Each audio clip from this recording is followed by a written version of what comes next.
बाप काही सामान्य गोष्ट नाही. पायाला ठोकर लागली कोणाची आठवण येते? आईची. पायात काटा म्हणला कोणाची आठवण येते? कोणाची आठवण येते? एक बाई रस्त्याने चालली अशी, डोक्यावर तिच्या भाकरीचं टोपलं होतं, त्याच्यात कळशी, त्याच्या बाजूने भाकर ग्लास, चालली बिचार रस्त्यानं. तिच्या डोक्यात एकच विचार, माझ्या पोराचा 10वीचा निकाल आहे, काय होईल त्याचं, काय होईल त्याचं, याच टेन्शनमध्ये रस्त्यानं चालता चालता साप. कोणाच्या आठवण आली साप दिसल्यावर? त्या बाईला. तुम्हाला दिसला का साप?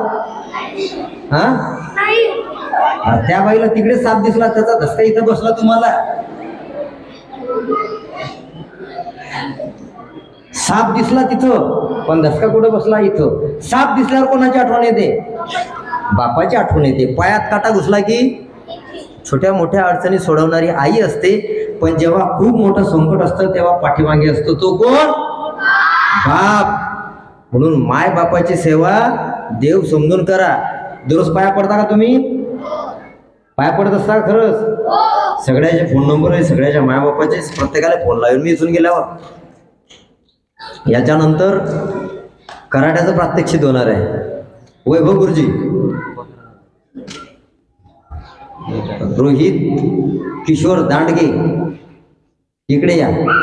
कुठे आहे? हा, तुमच्या कराट्याचे कराटे आहेत ते बाजूला. हा, कराट्यात जे मुलं ते इथं थांबा, बाकीचे मुलं मुली साईडला बसून जा लवकर.